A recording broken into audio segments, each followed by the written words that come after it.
One. Good evening and welcome to Anime-Zing Radio, a special Monday night show here on Facebook, YouTube, and Twitch. I'm your host, Doug Higler. Joining me as always in the co-host seat is our good friend, Mr. Darren Starling. Hello. Our other co-host, Angela, is dealing with a really bad migraine, so unfortunately she's not going to be joining us tonight. But we are excited. We have a fantastic guest that's joining us, somebody that we've known for many years. Really excited that he has revamped his old venture of cosplayconventioncenter.com. Please welcome Ben Santos back to the show. Hey, Doug. Thanks for having me back. Oh, thank you for joining us. It's been a while since the last time we talked. Yeah, it's been a little bit. A lot of changes for everybody. You know, we had to deal with I think last time I saw you was pre-pandemic. Yep, it was. It was right before pandemic. We had basically came up with a new idea. We were just gearing up, getting ready to go, and then pandemic hit, and the dark times of the convention world descended upon us. So. Yeah, trying to update conventions as they canceled and rescheduled was just an absolute nightmare. And we basically we took pretty much the whole pandemic off from the site and just couldn't justify it. And then we kind of watched for a year to make sure like we're not relapsing into it. And it seems like, okay, after that, all right, we have one more go at this in us. So. And hello, Ross, in the chat. I did not get a new mic. The camera positioning on top of my computer is just a little bit higher. So the screen here is down a little bit lower than it normally is. But for those of our new viewers out there, and we are on podcast platforms throughout the world, for those who are new to Cosplay Convention Center, tell everybody a little bit about the site and what you do with it. Yeah, so it's a free-to-use searchable database of conventions, comic book conventions, cosplay, anime, all over the country. We even have got some of the other countries as well. We're working on it. And basically, you can go in, you can search by region, by state, by theme, and you can find awesome conventions from large to small all over the place to go to. In total, there's now, if you search the archive and everything, there's actually a total of over 4,000 conventions within the database. And to date, there's actually 323 active conventions that are coming up either like this coming weekend and then throughout the rest of the year and into 2025. That's insane. So I've been doing data entry for like the past 2 weeks. So my eyes are a little shot, but it's okay. There it is. I pulled up the site here so that our viewers can find it. As Ben said, it's cosplayconventioncenter.com. It is really easy to use. If you're, as you said, Ben, that you're trying to get conventions from all over the world, not just here in the U.S. or in North America, you have a tab here where people can submit conventions if they have them in their areas that you're not aware of. I know. That's a huge help when people do that. We love when people send us conventions. It takes us 48 to 72 hours, but if someone sends us a con, I personally enter it. So I go and check it, verify it, make sure everything's up to date, and throw it in and call it good. So the people that reach out and send us events, they're a huge help because it means it's one less event I have to go hunt down. And then you have people like me who go through and double check. Oh, this one's at the wrong place. This one you're missing. And I greatly appreciate when that happens because dates change, locations change. I get tired and I misspell a word. So it's a two-man project. It's me and Jerry. Jerry's still involved. And basically, but you can search by region, by state, by theme, by date, and then the archive lets you go back through the years as well.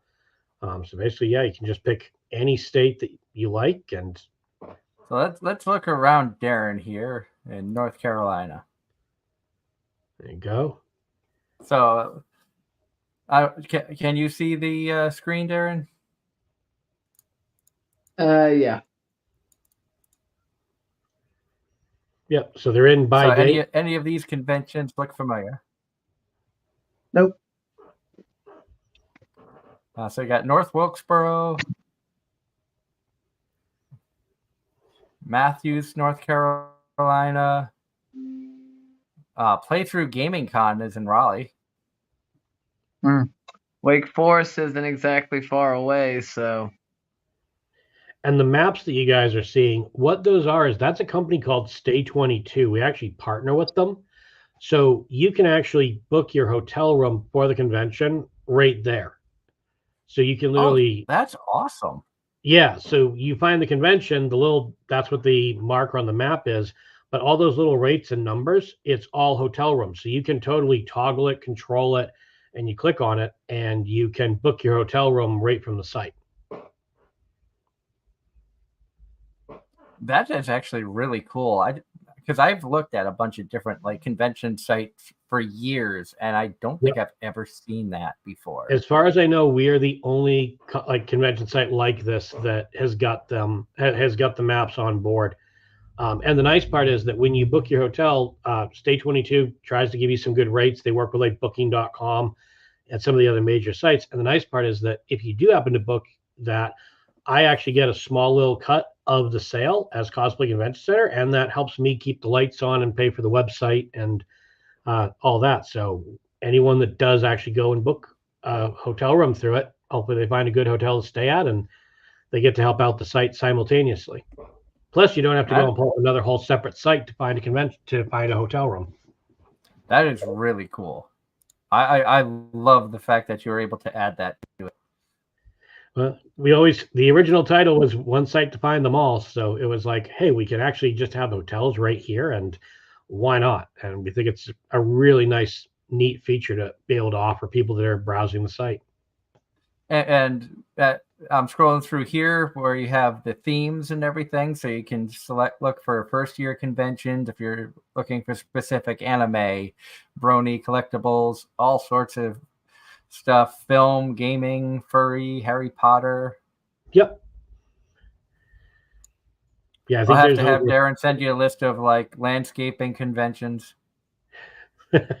There's been a couple comments a couple times of that we might duplicate it into other such things as landscaping or medical conferences or stuff like that. It has been a discussion point a couple times, but we don't have anyone else to do data entry at the moment, so I've been against it. I'd say you're already being taxed heavily enough, so why overtax yourself with a different amount of work? Yeah, it's one of those, if we did go into another field, if we took the same approach and said, okay, we're going to do another type of convention, we'd have to basically get to the point, we'd have to bring somebody else in to do the data entry and stuff like that. Plus, we'd want someone who really knew that industry. I have a decent knowledge of conventions and comics and cosplay because we're in our 8th year. The site's been up for 8 years now. We started this back in 2016. Seems crazy that it was that long ago. And I don't remember how you and I touched base. I think it was just at a random convention that I met you at. And I was like, I love the idea. Why don't you come on the show and we'll help promote you? And it's exactly how we met. You were at a convention and I was walking around pitching the idea to people sitting, the vendors and everyone, because I was talking and going, hey, would this be useful? And I got a lot of feedback on what people wanted. And, oh, it'd be nice to have the location be accurate. And have you ever had the joy of going to a convention's website and the website doesn't necessarily, it says coming up this month, these dates. And then it's like you have to go through 3 or 4 link clicks to discover, oh, here's the event location.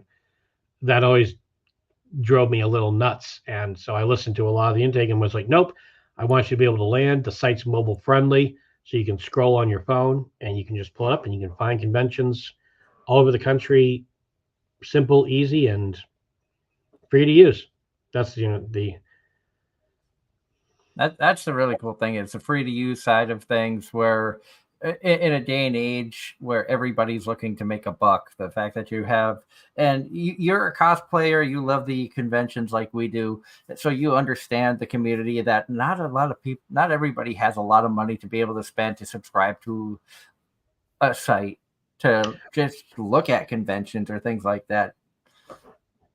Yeah, we had when we got started, we had a few people suggest we put it like behind a paywall or something because of what we were offering, but we didn't want to do that. We were like, nope, it doesn't matter if you've got $5 in your pocket or 5 million bucks in your pocket. You should just be able to go and find a convention to go have a good time at. Because if you're not doing it, somebody else is gonna. Yeah, and there are other sites out there that do similar things. They list conventions and they do a great job. And sometimes the way they present the data is exactly what you or someone else would prefer. And there's nothing wrong with that. I'm glad they exist. So there's multiple options and we can I'm sure we look at each other's sites to go, okay, what have you got that I haven't got yet type deal? Because there's so many. Oh yeah. But we think that ours is a really user friendly way to view the data all together in one spot. It links you right to the convention. It lets you grab a hotel room if you need one. And we've got some other cool stuff in the works. It's not ready to go yet, but I'll give you guys, you'll get an exclusive because Doug's my friend. So it's in development. I'm actually going to be starting basically a video podcast of my own for Cosplay Convention Center. And cool. We're going to actually talk as a way to sort of promote and explain and show the site. We're also going to have people on. So I'll have to have you on at some point and be Of like, course. oh, now I get to host Doug. And we're going to have different people hop on and we'll talk about something in the industry. We'll talk about, different conventions and stuff like that. But we're in the planning stages, maybe next month or two, but keep an eye on social because, I think we're going to have some fun with that. Well, that sounds like it'd be a really fun idea. I know Darren would be interested to be in the guest seat as opposed to the co-host seat for once. Would be a change of pace. I don't think I've been a guest on anything since you had me on, 8 years ago? Something like that. It was a while. Darren has been along for the ride almost from day one. Nice. And I'm glad you're sitting down, and I'm glad I'm sitting down because April we celebrate 10 years. That's cool. Can you believe I've been doing this for 10 years? I'm sure you're like, can you believe I've been doing this for 8? Jerry and I met up. We met up and had pizza last weekend, and he's the other half of the site. And we looked at each other, and it was really funny because we were at Portland Pie Company up here in Maine, where we both live. And our very first business meeting ever to discuss even doing the site was at a Portland Pie Company in Portland in 2015. That was the initial meeting of the minds when a mutual friend said, hey, you guys should talk to us. Like you should talk to each other over pizza. And we decided, yeah, let's go do this crazy idea of let's put a different way out there to find conventions. Because back when you first started, and I remember talking to you about it, we were discussing, there's a couple of different sites out there, but it seems like not everybody has everything. Some sites gear more towards a small handful of convention types, Comic Cons, anime cons. And then you'd have to go to a completely different website if you were looking for a Star Trek convention or Star Wars convention or horror or something of that nature. And you were asking us about, and I remember you going to other vendors and asking about, would it be easier? Would you feel it would be beneficial to have a website that covers many genre of conventions, not just a small select few? And all the talk back that I can remember, everybody was like, I think that would be a great idea. It'd be beneficial for us. It'd be beneficial for you to get more people to the site. And, I was on board right from day one when you were talking about it. Yeah, we did. We got great feedback from a lot of people. You were on board instantly. Like you were like one of my early adopters. You were like, when is this thing running? Like I couldn't get you there quick enough. And it's really fun. And like firing it back up, there have been likes and shares and messages coming in, and the difference of what I know now versus what I knew 8 years ago, like what I've learned, parts of it are still exactly the same. Parts of it I do exactly the same as I did 8 years ago. But now there's other things I know that I understand marketing better. I understand, yes, I want to get you to a convention, but there's more here than just that's going on. Like, because the other thing that site does too is you can you can have a profile on the site as a vendor, as a podcaster, as a artist, as a writer, and you can load all the conventions you're going to be at into your profile, and then you appear under those conventions listed as being there when people are searching for conventions. So the whole thing interconnects together.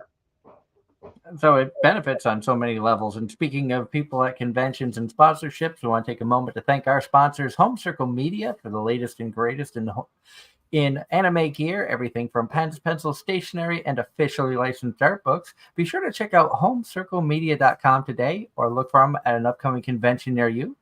We're also brought to you by W Energy Drinks. Recently, or within the last 6-8 months, I joined a partnership with W. Been using their energy powder almost on the daily. It actually really helps me get through my long 12-hour days of working for the railroad. No crash, no sugars. It's just a small powder that you mix with about 20 ounces of water. They have some amazing tumblers that I've shown in the past on the stream, including like anime type girls on the tumblers and everything. So if you're interested in checking out W for yourself, check out w.gg. That's dubby.gg. Look at the products they have. They taste amazing. A lot of great flavors. And if you want to buy some stuff, use our code AZR10 at checkout to save 10% off your order. We're also brought to you tonight by Triple S Lawn Care. If you're in the Raleigh-Durham, North Carolina area and you're looking for some top quality lawn care, be sure to reach out to Darren. He will take care of you for a great price. Yep. And Nice. again, Sponsors are awesome. Sponsors, like, the convention world would not exist without sponsors. Plain, flat, and simple.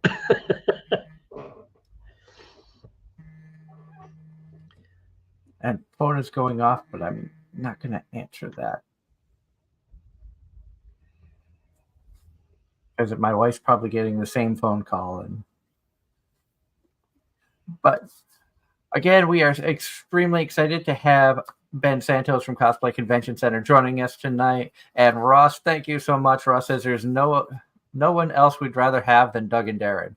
Well, I got to include Angela in there. I know she's not here tonight, but we don't have our friendly shonen fan to pick on. And now I know that you've been involved in the convention world for a while. And did you hear about the latest news from the anime world? I did not. I've honestly been in data entry mode for a little bit, so I've been kind of. It has been announced, and I'm sure you've heard of Funimation. Yep. They are closing their doors on April 2nd of 2024 and fully going to Crunchyroll. Whoa, that's big. And the subscription is going to, anybody who has a subscription with Funimation, it's going to be transferred over to Crunchyroll. It's going to be going up from $54.99 to $99.99 a year, which sounds like quite the price hike. But when you break it down, that's less than $8.50 a month, which is right on par. It's cheaper than Netflix. It's cheaper than Hulu. It's cheaper than Disney Plus by themselves. It's on par with, like, it's a little bit more expensive than High Dive, which doesn't offer as much of an anime variety as Crunchyroll does. And I know a lot of people have been upset about this news because Funimation basically really gave the big explosion to the anime industry here in the US especially. Mm-hmm. And anybody who's been into anime, you have watched Funimation titles. Yeah, that's a big change. Almost every voice actor we've had on the show has worked for Funimation. And now it's under the Crunchyroll. And I know a lot of people, I've been watching some videos, seeing a lot of news articles through social media, through YouTube. Some of the anime YouTubers that I like to watch have been talking about it. And, I understand a lot of people are upset about the price hike that's going to be coming. The price hike is going to be coming. I believe it was January of 2025. Yep. So you have time to prepare. Obviously, some people won't be able to afford it, especially if you're young teens or whatnot, and maybe families aren't going to get it for you, or you don't have not working enough to afford $100 a year, which sounds like a lot, but I broke it down. It was like $8.34 a month, which Thank you. is cheap. It's cheaper than a meal at McDonald's or Burger King. So it gets into this weird thing though, where people are like, when it comes to streaming services, it's not quite. It is the internet, but it's also not quite the internet, like in your mind, like a lot of times. So it's one of those, like, everyone's sort of used to the internet being free, and free usually just means plaster the wall with ads and deal with it. Yeah. You know, and it's also how you market it. Like, okay, it's going to go up almost double in price. But like you said, that's less than $10 a month. So $10 a month, less than that, you know, plus you get your content of everything you did like, plus some more content that you might enjoy that's at least in a similar region. You know, I think it's, yeah, maybe it's annoying. Maybe you're a little frustrated because you loved Funimation the way it was. You know, but it's one of those. I don't think the price hike is too bad. Like, I don't think that prices you out. Like you said, it's less than, you know, like, skip one fast food meal, you've got it covered. Exactly. And hello to HH. Glad to see you in the chat. It's been a while since we've chatted with you. And it's, like I said, it's really, really sad to see the end of an era, because I think Funimation's been going for like 25 plus 30 years. Jeez, yeah. So you think back to like some of their early shows that they had picked up, I think included like Dragon Ball and Trigun and some of the cult classic animes out there. And they were the first ones to kind of mainstream quality dubbing, not just fan dubbing, not just throw people together to put something out there. They really took the dubbing side of things serious by bringing in quality voice acting. You know, names that we know and love, including like Monica Rial, Todd Haberkorn, J. Michael Tatum, Brittany Karbowski, Jamie Markey. Whether you love him or hate him, it's a controversial name, but even Vic Mignogna, his work speaks for itself. Full Metal Alchemist and Full Metal Alchemist Brotherhood. His work was fantastic in that. Regardless of what happened outside of the booth, it's like looking at sports. You love an athlete, even if they're absolute garbage off the field. You look at what they've done on the field, and you celebrate them. So I kind of compare the two worlds in that retrospect. Personally, I'm going to leave my feelings about that whole situation out of it. I'm just going to say I respect the person for the work that they have put out there, because that's what built the success and built them to where they got to.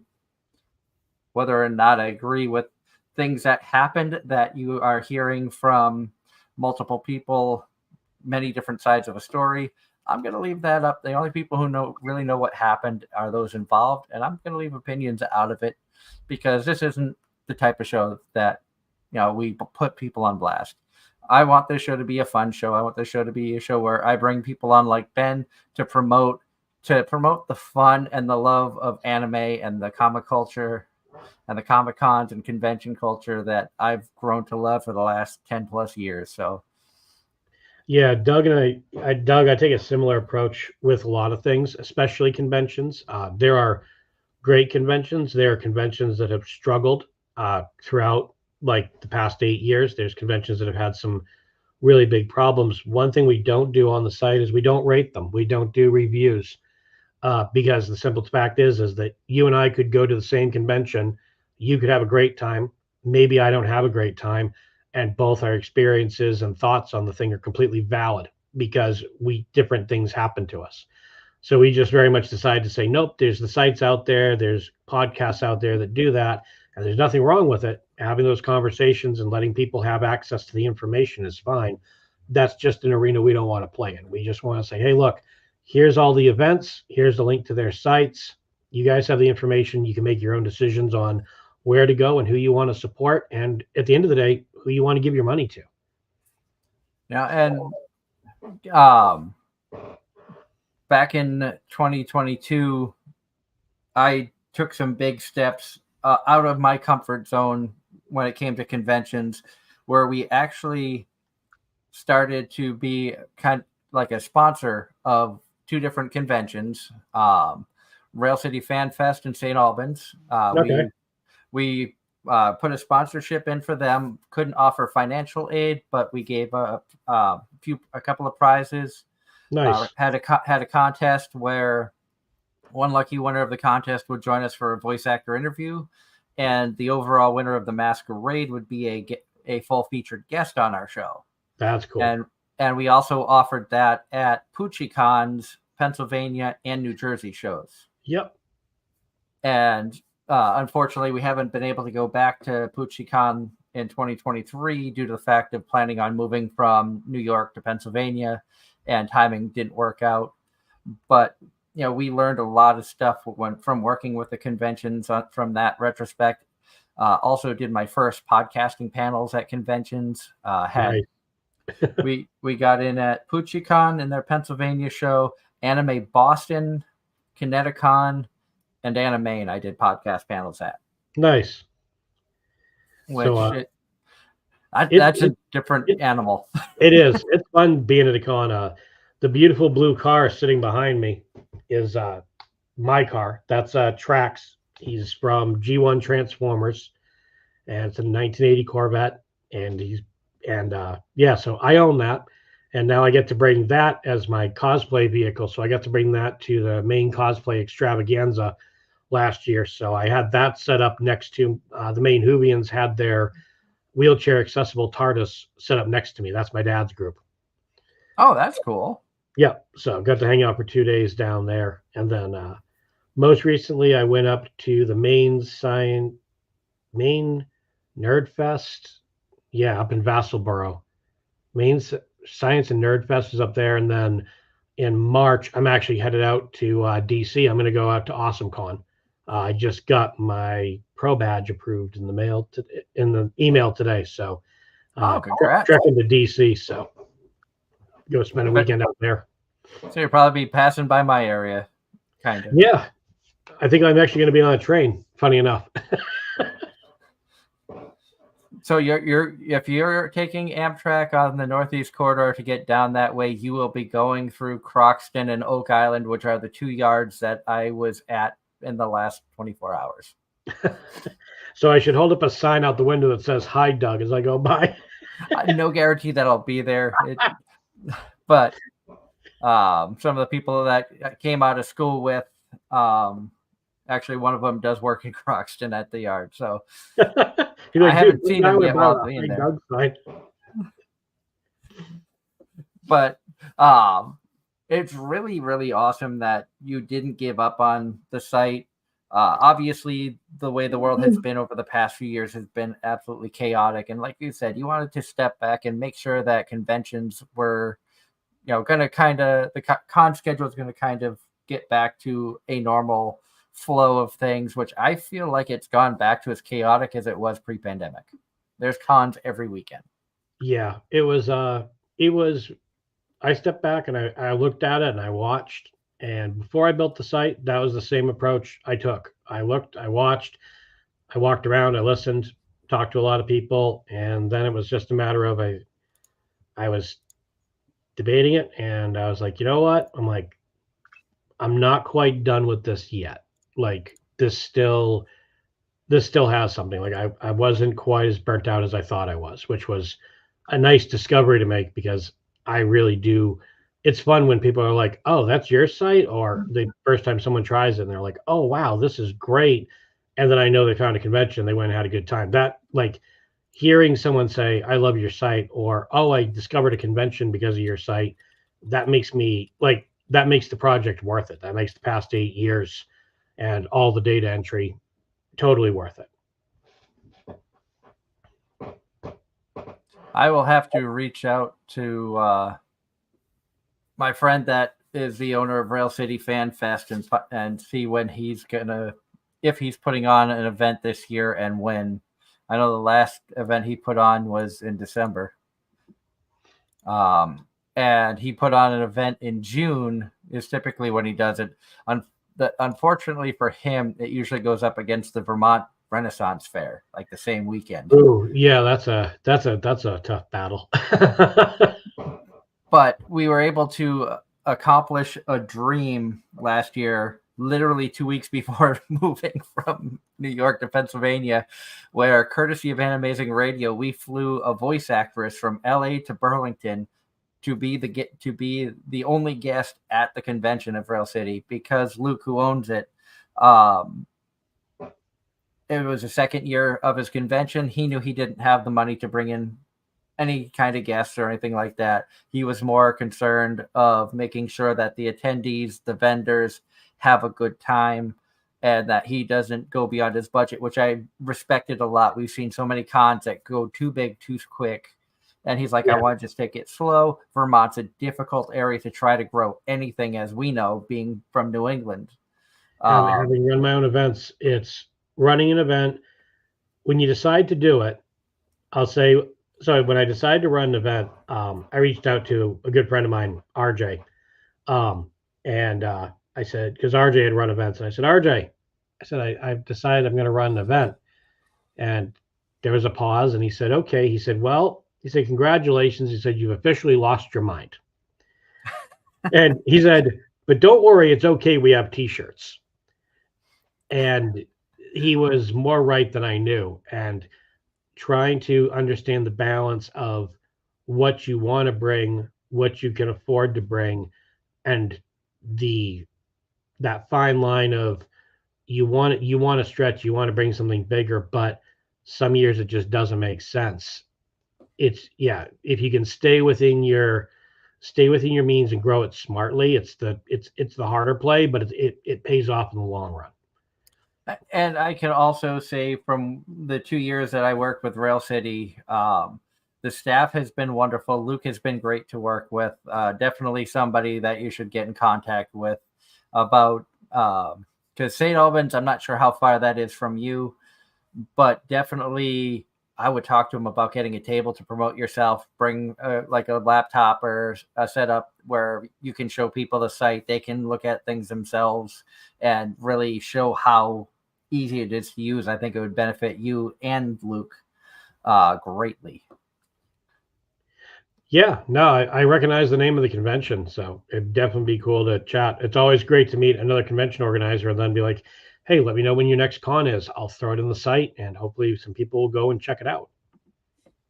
And like I said, we had a lot of fun there. We brought Christy Rothrock, who was a Funimation voice actress.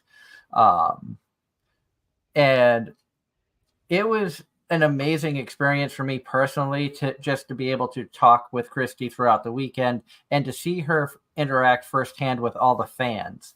And a lot of people didn't even know that there was going to be a voice actor there. I know Luke was ecstatic that we did that. When I started organizing it a year previous, I was like, it's even though I'm going to be probably losing money on the deal, it's going to be a really good publicity for everybody. Rail City gets a voice actor.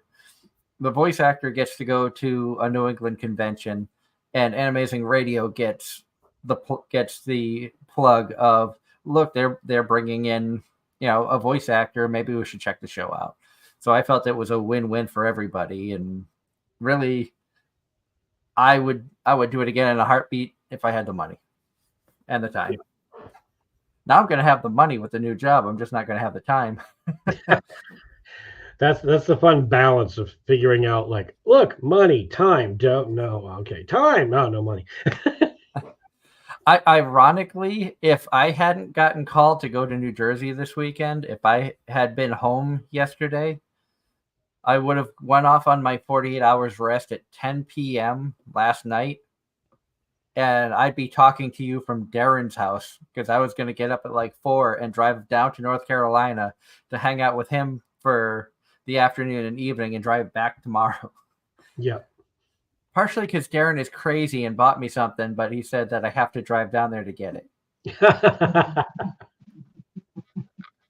Which I still can't believe you did. I don't trust the mail carriers to handle something of this delicate nature.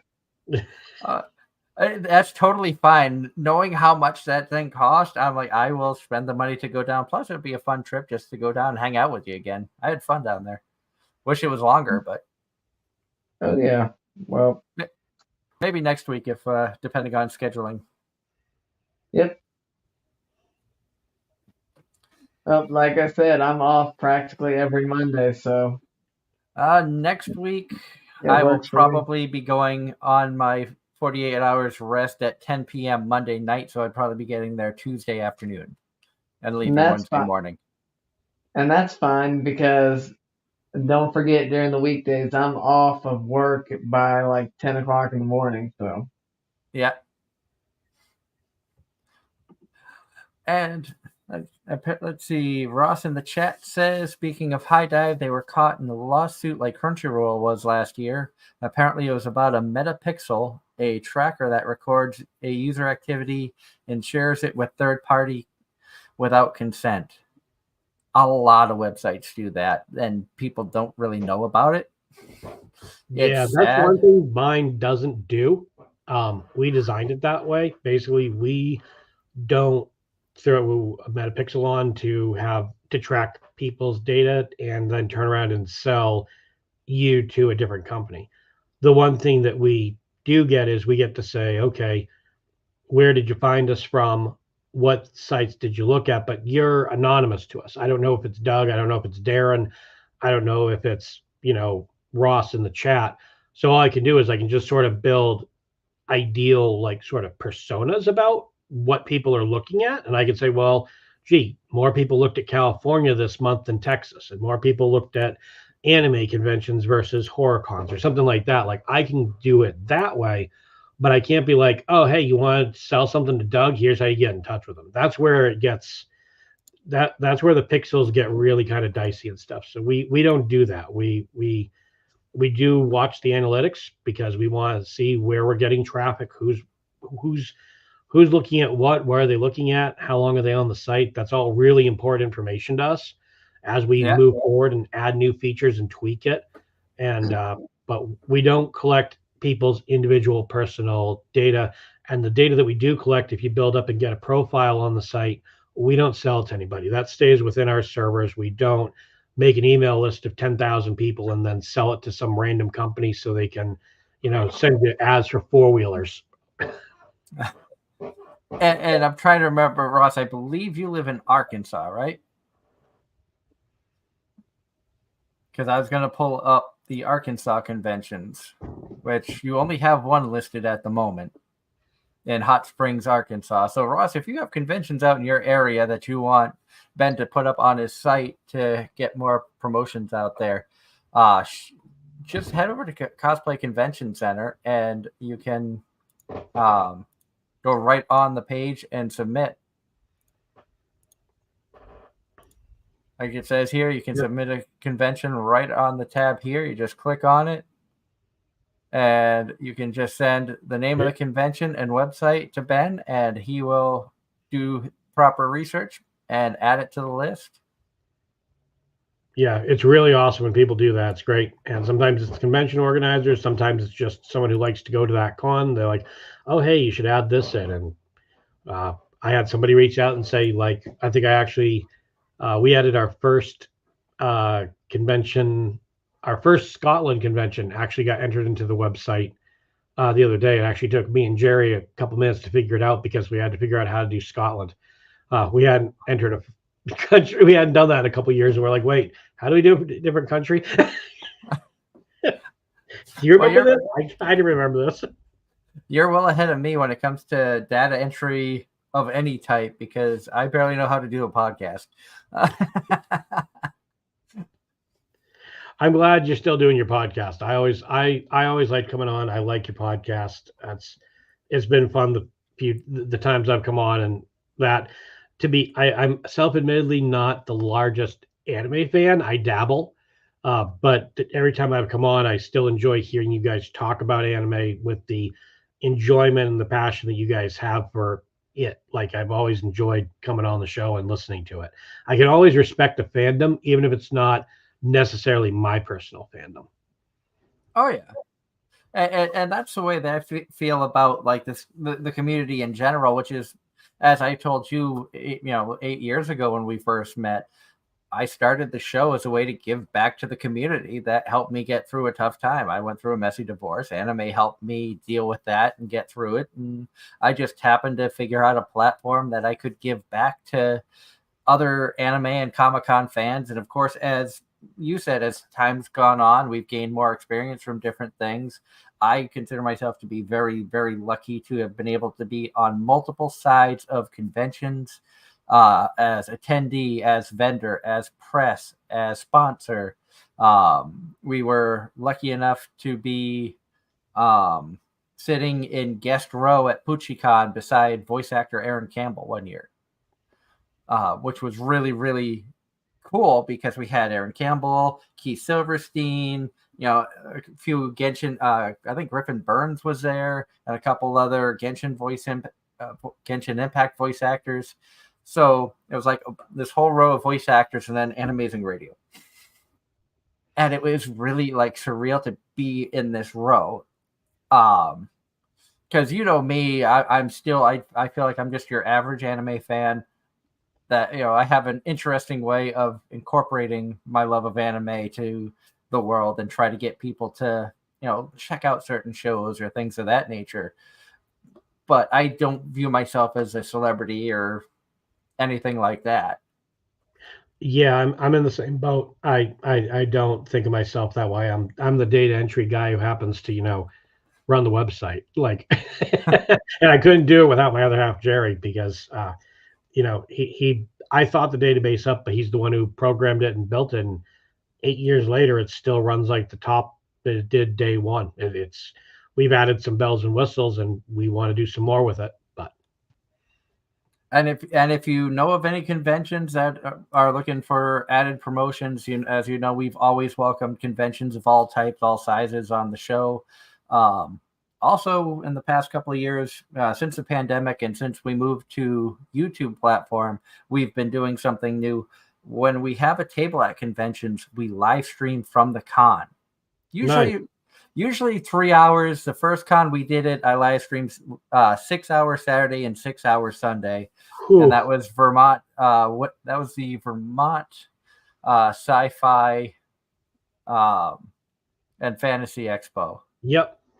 And that was a couple years ago. And Ross in the chat was in our chat room for 11 of those 12 hours that I was. There we go. Nice. So you talk about the ultimate fan. We have a lot of love and respect for Ross, who tunes in every week, and doesn't matter the time or the day. He's always right there to show his support. And Ross, we do love you and love the support that you give us. Really means the world to us. Thank you, HH. Everybody who comes in on a regular basis, even those who just check us out for a short time. Mario Tanaka, Pop Girl, and so many other awesome people who have come in. Sharka is another one that's come in. Karma Cookie, who throwback from way in the day. I'm sure you remember that one, Darren. Of course. How could I forget?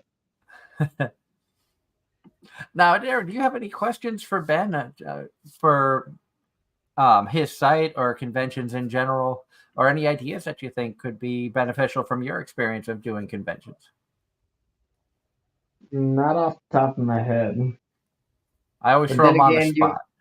About to say, you always throw me on the spot, and then I think of stuff later in the show. You're always welcome to email me. Because I don't want Darren to think that it's just you and me talking, because he's here too. Although half the time he just enjoys hearing the banter in the background. Mm-hmm. Because one of these days he's going to be the host, because I'll be on a train somewhere and be like, all right, Darren, it's all yours. Yep. You'll be on a train and I'll be on a mower somewhere. Hey, I'm coming at you live from out on a job site. Wouldn't be the first time. Actually, I did put you on the spot once when my internet crashed out, and we had Morgan Berry, Funimation, or now Crunchyroll voice actress on the show, and you both Yep. were like, now what? Yep. And I believe I was on break at the time, and I was actually sitting in the parking lot at work doing that. And Ross in the chat says, "Who is excited for tomorrow?" I don't know what tomorrow is. Ditto. Stumped on that one too. It's Tuesday. That's it. I know what Wednesday is. It's National Singles Awareness Day. I know what Sunday is, and I'm more excited about this coming Sunday than I was yesterday's sporting event. But congratulations to the Kansas City Swifties for winning the Super Bowl. I fell asleep at 8 o'clock last night. I didn't even. I got almost 12 hours worth of sleep and didn't even look at my phone hardly. I made it to halftime.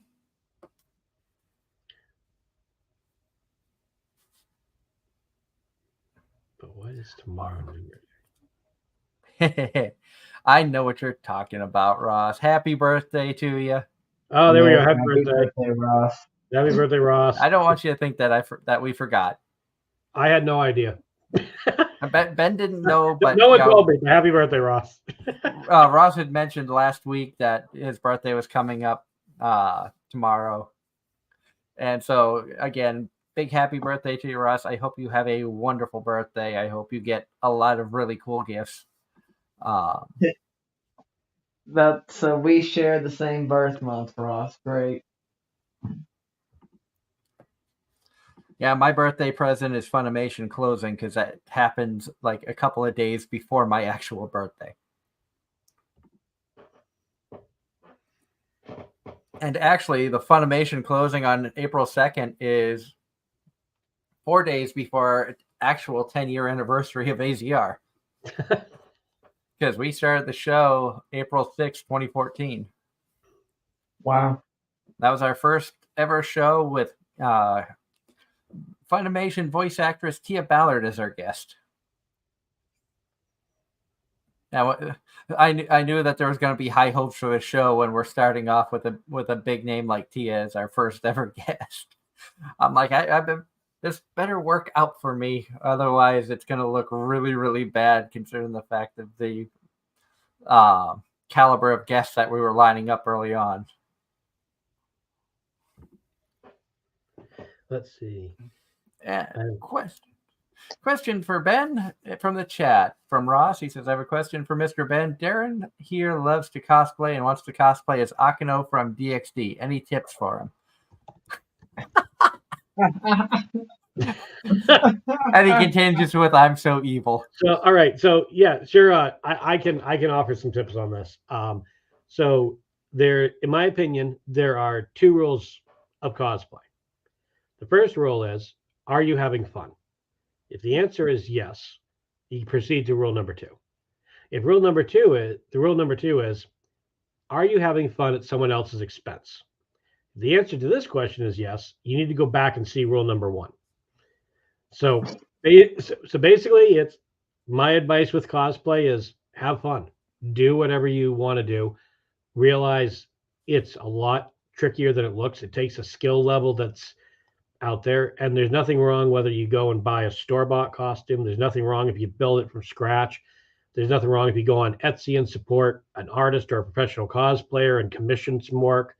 Whatever you do, as long as you're having fun at the end of the day and it's not someone else's expense, you're doing cosplay right. That's the big advice I give to anybody, regardless of what they want to cosplay as. And Darren, I'm surprised Ross went the polite way and said Akino from DxD and not Nico from Love Live. I thought it was going to be someone else. And good evening, John. And also, Ross, you need to distinguish the difference between cosplay and crossplay. I will cosplay. I will not crossplay. There's only one costume I've ever said that I would crossplay as, and if there's ever a group of people that want to get together and do it, I will do it. I am game to go as the stunt double from Spaceballs of Princess Vespa. So if there's 3 people out there that want to do the others, I'll be Princess Vespa's stunt double. That's my one crossplay that I would do. Awesome. I can't say anything because I have crossplayed, although because of the character, can you really say crossplay considering the fact in one episode she was turned into a guy for like 10-15 minutes of the show? I'm saying how many guy characters have been turned into girls due to accidents? Yeah. But Rita Yuki. Yeah. Yeah. I cosplayed as Miss Kobayashi from Miss Kobayashi's Dragon Maid. Oh, okay. But she has no figure, so I didn't have to worry about like having boobs or anything of that nature. I could just wear a dress shirt, tie, wig, glasses, dress pants, and nice shoes. And walk around Anime Boston as press and people screaming, Kobayashi! Let's see. Have I watched Show by Rock Dub? It's an anime called Show by Rock that I love. If you like music of many different genres, Show by Rock. I actually do. I used to DJ back in a different life. Show by Rock is an anime about a girl who is, starting a new school year, wants to join the school band, but is really nervous because she's shy, has anxiety, things of that nature, but's really good at playing the guitar. She goes home, playing an app on her phone, gets sucked through her phone into another world where she's a adorable cat girl named Cyan. Gotcha. And the whole anime is based around basically friendship, music, defeating these evil creatures through the power of music and friendship. And you have music of all types. You've got rock, you've got pop, you've got the traditional. There's a band that plays like the traditional Japanese satire. And it's a whole bunch of different stuff. And the characters really are adorable. I'll see if I can pull up a picture of some of the characters here for you. Yeah, I actually went and pulled it up, and yeah, I may have to add that to my list of things to check out. And there's 4 seasons. What I'm pulling up on screen now, that's the main band. That's in seasons 1 and 2. That's Plasmagica. Cyan is the cat girl. You've got Choo Choo with the bunny ears, Ritori with the blonde, and Moa and the pink, who's the drummer. And the English dub, everything is dubbed, including the music. Oh, okay. So you actually get to hear them singing, which is and it sounds really, really good. Cool. As it progresses from Show by Rock, seasons 1 and season 2, and then there were some shorts. They then went to Show by Rock Mashimaresh, which includes the girl that you see here.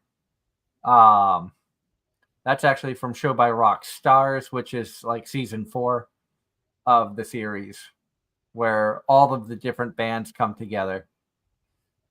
And you have like the blonde girl in the back here. She does like techno style music and nice, just a little bit of everything. So it techno really is my secret weapon doing data entry. I just blast techno still. I'm trying to remember the name of the band. Raging Signal is the name of their band. So if you don't mind like Japanese music, you can check out like Raging Signal. You can listen to some of the music from all the shows. Personally, I like Mashimaresh band better than Plasmagica, but all the music's really good. Cool. Here we go. We got an HH is saying we've got Scotty for Barf, and he passes the bearded lady. Nice. We're making progress.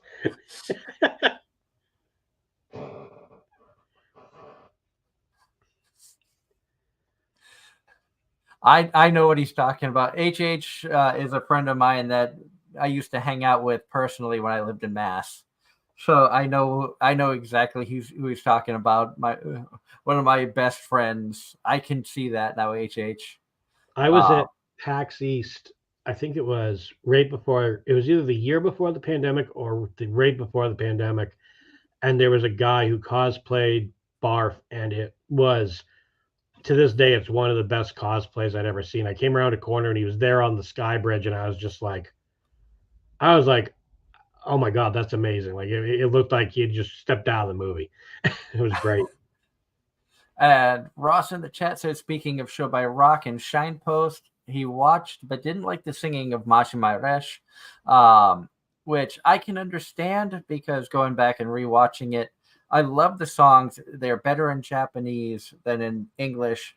But a lot of the reasons of it being better in Japanese and English, Mashimai Resh started coming out about the time of the pandemic, so everybody had to record separately. So you have 4 different people singing at separate times that then had to be put together.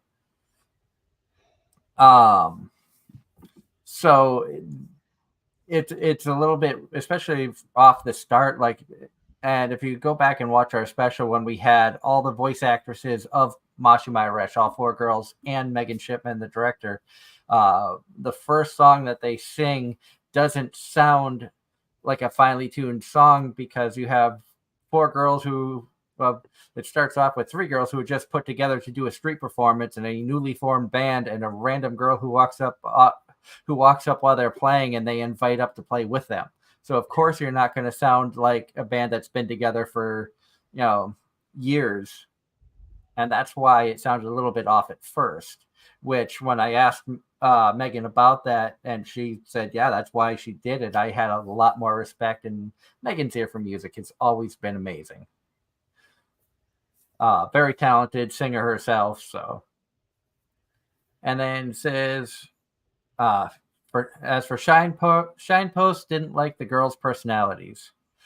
I enjoyed Shinepost. The personalities didn't really bother me. I liked the fact that they were able to overcome personal issues to try to achieve a common goal on that one. Plus, the music in that goes hard too. I loved the music from that one. Again, Japanese music. I have become a fan of many different groups. I didn't think that I would like Japanese rap per se. And then I watched Call of the Night, and Darren knows about the group from that one. I don't know if you've ever heard of them, Ben, but it's a group called Creepy Nuts. Nope, I haven't heard of them. But their music, like the whole soundtrack for Call of the Night, was amazing. Okay, I'll have to check it out. I like everything. My dad raised me on oldies. My mom raised me on classical. So around 7th or 8th grade, a lifetime ago, that's when I started discovering other genres of music. And I usually can find something in most genres that I do like or appeals to me, or at least I can say I appreciate the skill that goes into making it. But yeah, always need stuff to listen to when I'm doing data entry because it's fun. Oh yeah. Now, as you said, you've been doing this. Oh, go ahead, Darren. I was going to say, speaking of music, coming from a predominantly country music background, I do want to mention, we're going to miss you, Toby Keith. Yeah, that was sad. That was sad. I when I heard that news, I was like, hold on, wait, what? And for those of you who don't know, Toby Keith had passed away this past week. Unfortunately, I believe it was a battle with cancer. Stomach cancer, yeah. Stomach cancer, yeah. But we thank him for the music, the entertainment that he provided for millions of fans all over the world, and very talented. Another amazing artist that's going to be missed. Mm-hmm. But just imagine how great that band is up in the sky. Mm-hmm. Then the fact that he supported our troops and did tours to perform exclusively for them was the other incredible thing. Never got to see him in concert. I've seen a few country concerts, but Toby Keith wasn't one of them. I got to see Kenny Chesney when he first came out. I got to see Kenny in 2004, 2006, somewhere in that era. I don't remember what years. I want to say 1997, 1998, somewhere around there. So like when he first came out, it was still his like first album, first maybe one or two hits. I got to see Willie Nelson open for Dave Matthews Band at Fenway Park. That's pretty cool. And then he came back out and did Gravediggers with him as a duet, which was great. That was a fun show. I got to see Sawyer Brown at the New York State Fairgrounds. I got to see Charlie Daniels Band twice, once at the New York State Fair and once in Massachusetts at, to me, it's still Great Woods, but I'm not sure what they call it now. It's changed names like 50 times since since I've been alive. It feels like. And I saw Charlie Daniels open for Alabama back in 2012, 2013, I believe. Ross, he was saying that, commenting about that, I hope that he gets a lot of presents. He's waiting on, he ordered them last week, but waiting for them to be shipped. He's expecting to have the Blu-rays of Dropout Idol Fruit Tart, Miss Caretaker of Senohara, which was really good, plus-sized Elf Second Helping Volume 2, and Parallel World Pharmacy Blu-ray. Parallel World Pharmacy was a good one as well. I know how much you love that one character, Ross. And Ross says that his nephew is obsessed with monster trucks and the song Gravedigger. Nice. I'll say if you ever get to see Dave Matthews, it's worth going to see Dave Matthews live. It's a good show. And I have to say, to play on the fact that you said Willie came out and did it with him, Willie is still touring and he's in his 90s. I always loved the meme that was going around of Willie Nelson in a bathtub and just the caption said, "What, Willie?"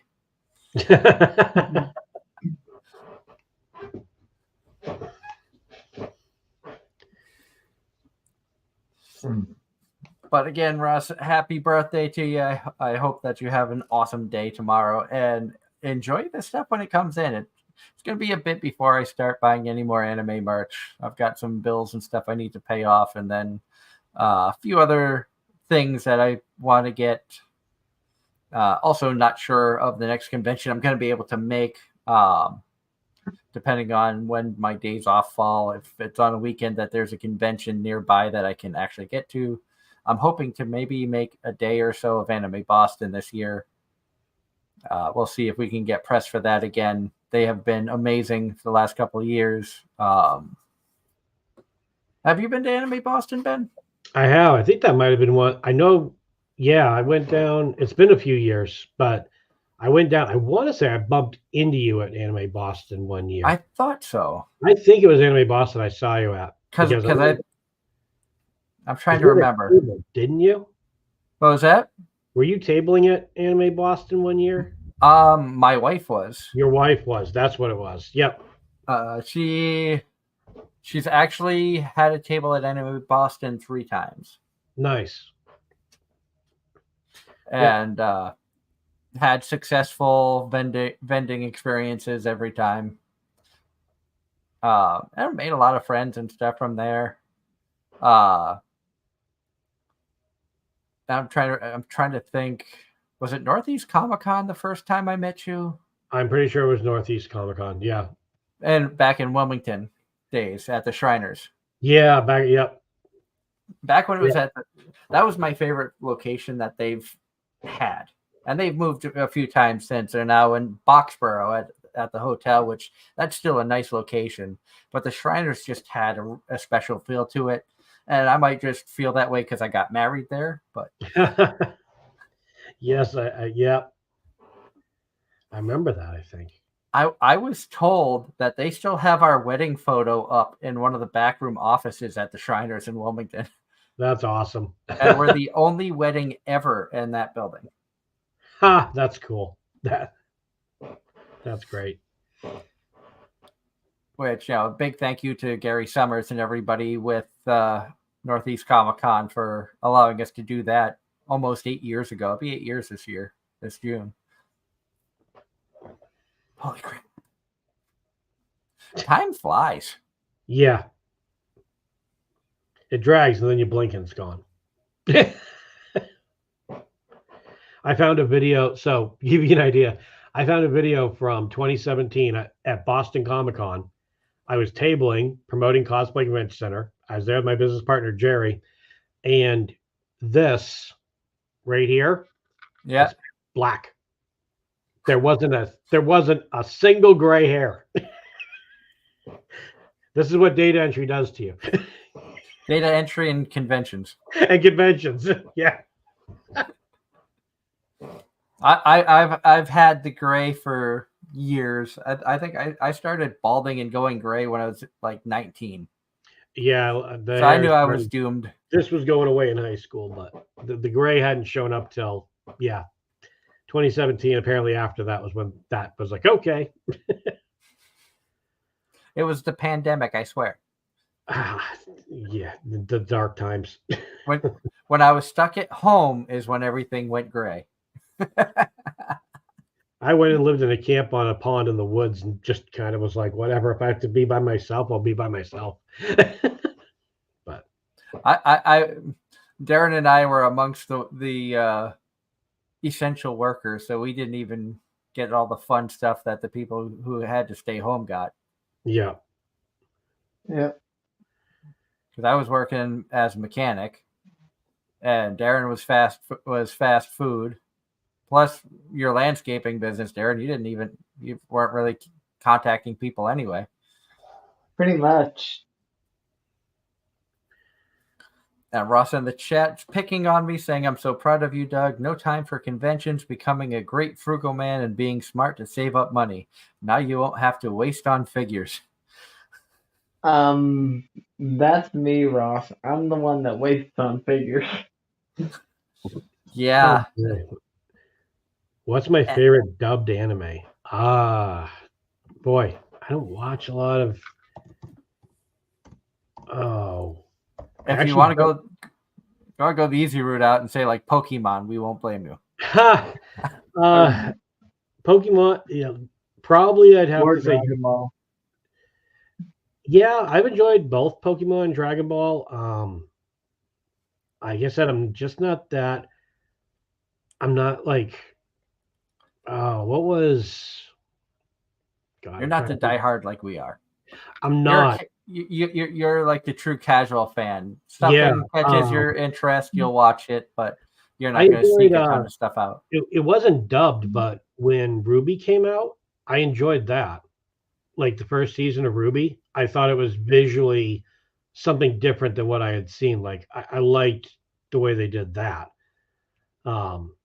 If you want to go back and say, G1 Transformers, it's animation. It's not anime, but it's animation. Yeah. That's my favorite one of all time, like just show wise. I did like Sword Art Online for a little bit. I don't like all of it, but I like some of it. It was okay.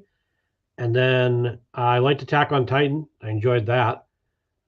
They finally finished it, if you didn't hear. Yeah, I haven't gone back and finished it. I do need to do that. And then there was one other, and I'm blanking on it. Yeah. Go ahead, Doug. I was going to say, if there's one anime that's out right now that I would highly recommend, and this has gotten a lot of good recommendations.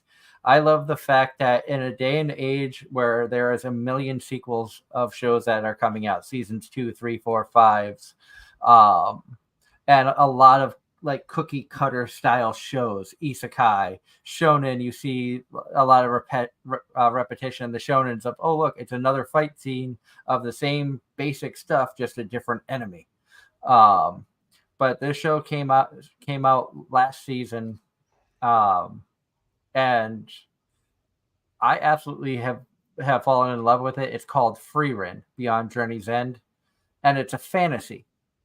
in a day and age where there's a million isekais, people getting transported to another world, fantasy style world with magic and things of that nature. This is just a true fantasy that follows the story of the aftermath of the hero's party, which, if you know the hero's party, you usually have the hero, a mage, a priest, and a tank. In this case, the mage is an elf named Frieren, and it follows her story of life after they defeat the Demon King. Oh, okay. And in the first episode, 50 years go by. Whoa. So you see the hero party right after the celebration, right after the Demon King being defeated. And then by the end of it, 50 years has passed. Frieren looks the same. Everybody else, you can tell, has aged. Gotcha. And you're seeing the world through the eyes of an elf who has lived over 1,000 years. Oh, that's clever. I'd probably enjoy that. And it's like like a slow burner. Okay. So you're not going to get a lot of action. You're not going to get a lot of intense, scenes and stuff like that. You're going to get many episodes of it's just a story of an elf who's trying to figure out how to appreciate humans more, because she never understood that, because being an elf who lives for 1,000 years, in the blink of an eye, 15 years has gone by and people that she knew have passed away. Yeah. So she, in her mind, I'm not going to get close to anybody because they're just going to be gone before I know it anyway. There we go. John said 2023 marks the 10th anniversary of Sword Art Online English dub. I totally watched it in English. So there, Sword Art Online will be the answer to John's question for me. Then you can appreciate my first ever voice actor interview with Jeremy Lee, the voice of Asuna. Oh, nice. You talk about a fanboy moment. Yeah. Thankfully, I don't think Scott Hare still has that. Actually, no, I think he does, because I was co-hosting his show way back when, Crossing the Void Radio,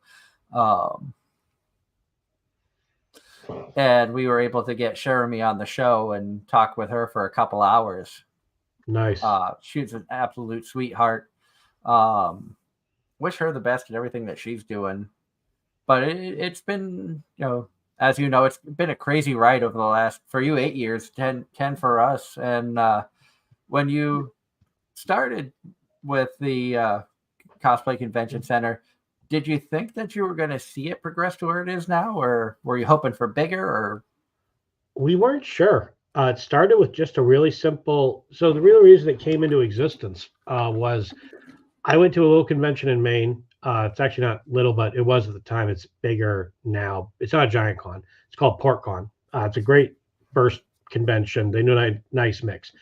And after I went to it, I convinced my dad to go. And he does Doctor Who. He does the first Doctor, William Hartnell, as a cosplay. After that, he got hooked onto cosplay, I think almost more than I did, and was like, let's go to another convention.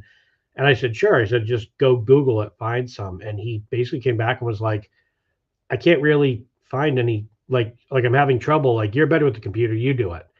And I was like, all right. So I went and looked, and then it just simply became, I just wanted to create a different way to find conventions. I wanted a different way to have it all in one spot, theme, date, range.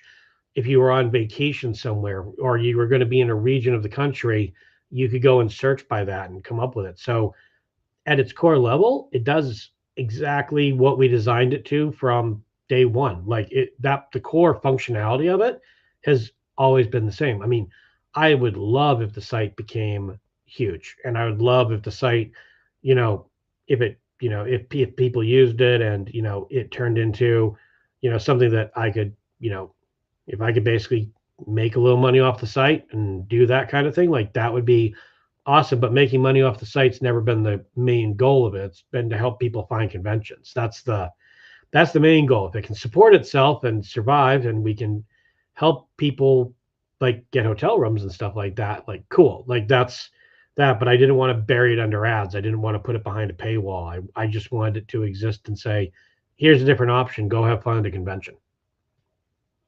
Which is, when you brought the idea up to us, years ago, that's one thing that hooked me. I'm like, I love the fact you just want something simple, a place where people can find what they're looking for without Yeah. having to go through 15, 20 different sites or links, or like you said, look, go on Google. You could click 4 or 5 different sites and not find anything from what you're looking at. Yeah.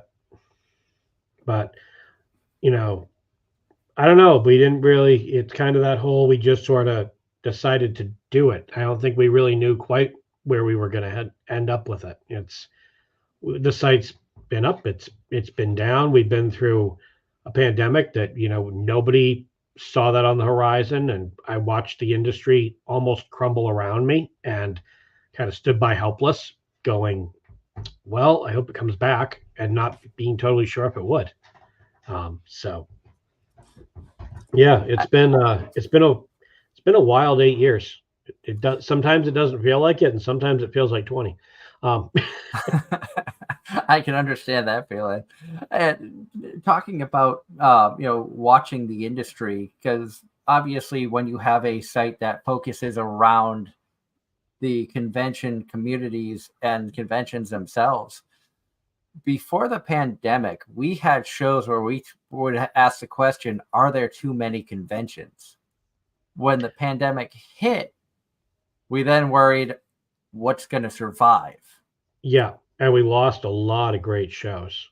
Like we really did. Like going through doing the data entry, I'll pull up a show and I'll be like, oh, they're not back again. Like it's like, oh, that stinks. Like I know people told me about that show, or I went to that show, and there's cons that have dropped off along the way, and it sucks. You miss them. But then the neat part is there's always a new con on the horizon to go discover. But there's cons that, you have fond memories of, and I have fond memories of, that aren't around anymore because this, we trying to get through the pandemic took out a lot of them. One of my favorite cons closed their doors before the pandemic hit. And I know a lot of people in New England who have mixed feelings about the owner of the convention. He's always treated us well. And I've always respected him. I've always had a blast at his con, but Vermont Comic Con was always an amazing time when we would go. It always felt like when you're a vendor, and you know this as well as anybody, Ben, when you're vending a convention and you talk to the other vendors around you, become friends. And when you see them at other cons, it's almost like seeing family that you haven't seen in a while. And his con always felt like a family reunion, especially one year when my wife had a table.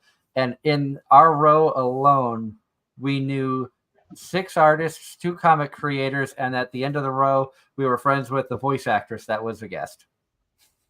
Nice. And it was like a big hug fest in the middle of the aisle while you're trying to set everything up. And it's like, that's one thing that I miss about conventions and always loved about the conventions. It's just that feeling of seeing your friends and the people that you love to be around and talk to. Yeah. That's why I was psyched. I was like, Doug, I want to come back on. I want to talk about the convention. I got to come back on the show. Like, yeah, when you messaged me, I'll be honest, my mind had been so focused on work because I literally got marked up to conductor, no longer a trainee, no longer, learning the job per se. I'll never stop learning the job, but I officially got marked up last week. That's awesome. You officially have one of the jobs I wanted from my childhood. So, my father, rest in peace, man. I know he's up there proud and jealous. I know if my dad was still alive, he would be one of those people out on the side, beside the tracks with a camera to take a picture of me going by in these engines. Yeah. So, Doug, I've been having a blast. I'm unfortunately at a point where I gotta duck out of the show. So that's totally fine. Thank you so much for joining us. And before you go, we like to give you the chance to promote yourself, sites, anything where people can find you. You know it as our shameless plugging section. The floor is yours. Thanks. Everyone in the chat, thanks for hanging out. It's been great talking, answering questions. The site is cosplayconventioncenter.com. It is one site to find them all. You can search by region, state, theme, and find conventions all over the country, and even a few in different countries. and conventions are waiting. And if you missed the announcement earlier, we are going to be starting up a Cosplay Convention Center video podcast as well, probably within the next month or two. So keep an eye out, and I'll be sure to get Doug information, and hopefully I'll have Doug and Darren on to my show, and then I can be the host and they can be the guest for a change, because I owe them at least a few visits. And Ross in the chat says, thank you for teaching us about this website and what it does. It sounds amazing. Awesome. Yeah, feel free to check it out. And if you guys ever have any questions, my email is right on the site. You'll hit me up. Probably take me a day or two to get back to you, but I will respond, and we're on Facebook and social media. And if you can't reach me, just grab a hold of Doug, and Doug knows how to get a hold of me. But of course. Yeah. Awesome. Thanks for having me on. I really appreciate it. Doug, great to see you again. Darren, take it easy. Nice job carrying us because we are so tired. Like I told you, I got my sleep last night. Yep. All right. Thanks, guys. Have a good night. You too. And once again, Ben Santos from cosplayconventioncenter.com. Always fun talking with him. Like I said, I hadn't talked to him since before the pandemic. He did reach out last week about, hey, I'm going back at the site. I'm bringing it back to life. I'd love to come back on and talk about it. I'm like, how about Monday? And it just so happened the schedule worked. I know it's weird we're doing a Monday show. Obviously, yesterday was the Super Bowl. I was literally on a train leaving New Jersey on the way back home during the time that we would have been on the air, so I wouldn't have been around. Angela wasn't around as well. Tonight, Angela, again, is dealing with a really bad migraine, so unfortunately, she wasn't able to join us. But, of course, we're excited to have Darren here with us. And as we touched on a little bit earlier, Darren, the Funimation closing. What's your take on that? It's kind of a weird situation. Funimation bought Crunchyroll to be turned around and purchased by Sony. While I do agree Crunchyroll had the better streaming platform in terms of user friendliness, I have never, and I'll go on the record for saying this, I've never been a fan of Crunchyroll's methods. Personally, having them having been involved in stuff that I used to do in the past, and the way they assume control of such things, they have never been on my list of companies that I personally like. However, do I admire them for getting to where they are coming from a piracy site? Absolutely. The fact that they managed to turn a piracy site into a legitimate site and have thrived, much respect to them. Oh yeah. Do I always agree with their methods? No. But have they been effective and caused the brand as a whole to be successful? Yes. But back to the topic at hand, I don't like monopolies, and this is basically what it's turned into. I can understand that. And I was scrolling through Facebook a couple days ago and came across somebody who put out a pretty long post talking about this. And I reached out to them and asked if it was okay to talk about their post on the show. They wanted to stay anonymous, so I'm not going to mention where I found it or who posted it. I'm just going to read some of the highlights of what they wrote, because I took a screenshot and of the whole thing, or most of it, because I knew I'd never find it again if I went searching. But it said, I was sniffing through the newspaper archive. Oh wait, nope, that was the wrong one. With Funimation's pending and final closure coming on April 2nd, it's the end of a very important era in the anime sphere, especially in the US, where the medium had yet to really take hold compared to other territories like France, the Philippines, and Latin America, where anime already had both feet in the door in a big way in the 1980s, early 1990s.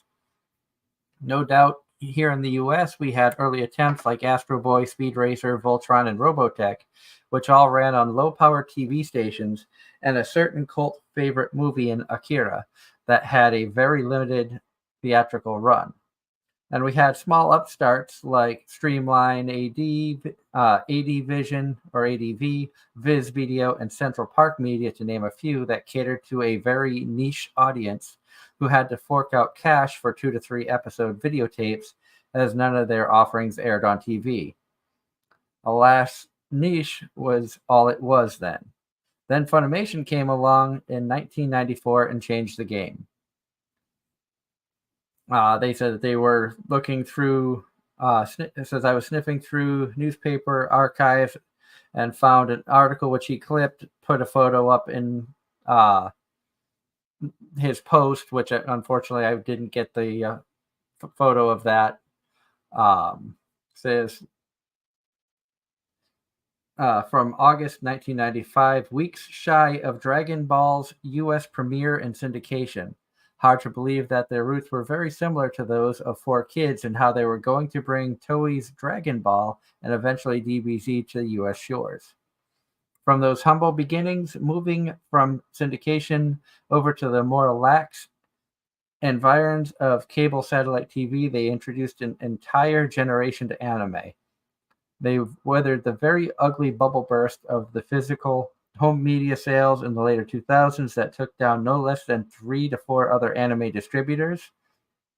And they were one of the early adapters of streaming in the early 2010s. All told, in less than 2 months until the Banner's eternal sleep, Funimation brought us either on their own or through acquisitions/license rescues, no less than 450 to 500 various series, OVAs, and films, over 99% of them receiving English dubs, be they in-house or from third-party studios, over their nearly 30-year history. And in that time, many of those series they've acquired definitely weren't all for the 4 to 11 bracket Funimation once aimed for. They kept up with the fans maturing with us as our tastes matured, though I suppose Interspecies Reviewers was a little too mature. That's another story.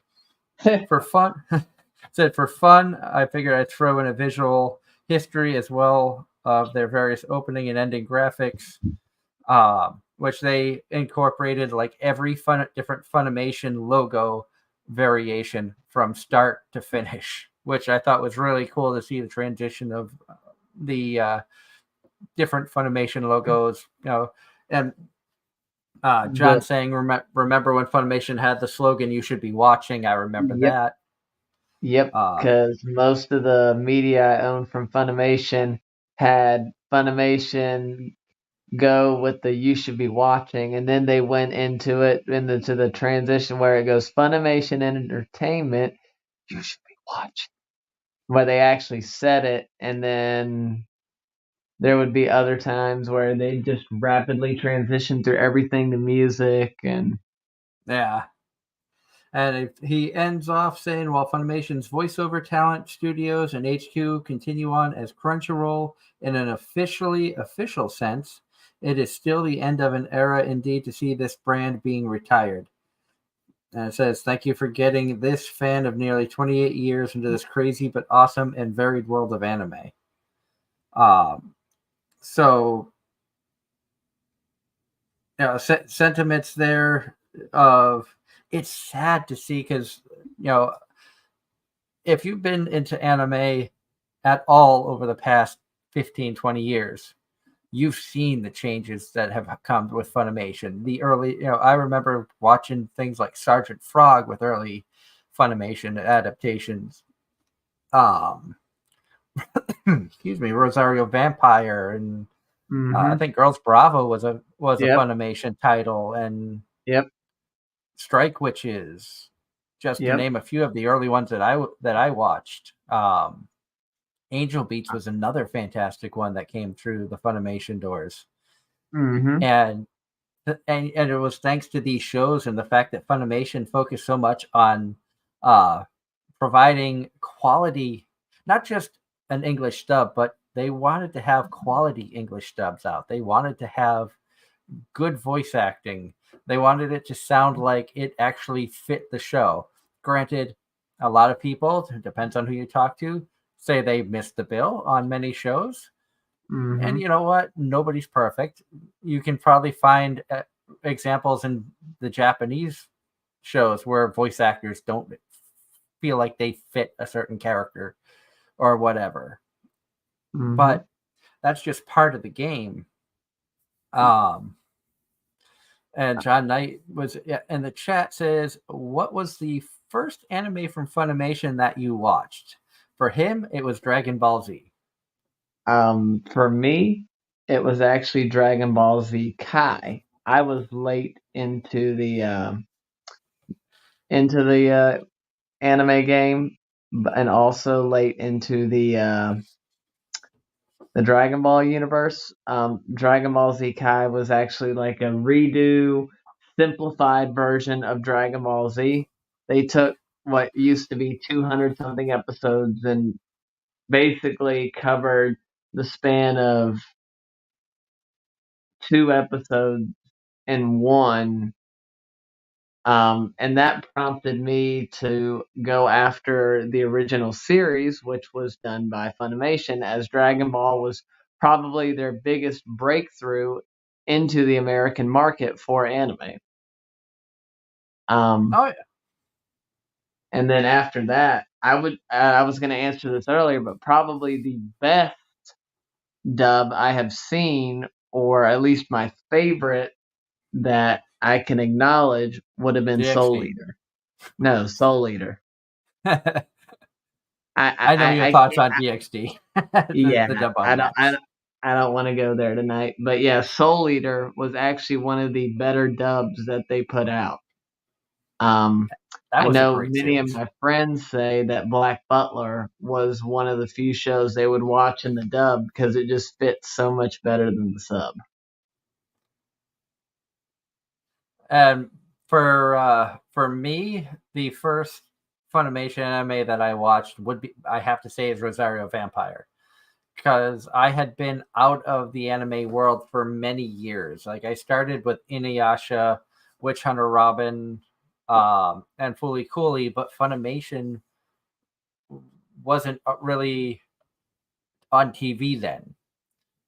I think a lot of those titles started off through like Viz Media and some other sites, or ADV, before Funimation ended up eventually getting the licensing to them. But the first show I think I remember watching that had like the Funimation logo on it was Rosario Vampire, which I found on Netflix as I started going through a divorce, and that's what got me back into the anime world. And having a place to escape when life was crumbling around is what really like kindled my love for anime, and then having the respect, and obviously the rest is history. I found the platform here to do this show, which as challenging as it's been through the years, especially with the new job and stuff, I'm gonna say probably expect random days of shows for going forward. We're going to try to keep the show on Sunday as much as we can. We may start doing some pre-recorded stuff, so that we can have content up on Sundays. But where my days off may vary from day to day or week to week, I can't guarantee I'm going to be here every Sunday. So you might see a Monday or Tuesday show, or it might progress throughout the weeks. I don't know, but I'm going to continue to try to stay here as part of the show. Of course, if I'm not able to make a show, Darren and Angela, I know will take the reins and keep things going strong, as you always have. Mm-hmm. When you're not sleep talking. Yep. Sorry, I have to throw a little bit of fun out there. It's okay. I mean, it's funny because I can laugh at myself because it's true. I've done it. I've heard like I've had those sleep conversations with people. You know, I'm falling asleep. Somebody will ask me something, and I'll just go off on a tangent on something completely ridiculous, and then they'll like wake me up.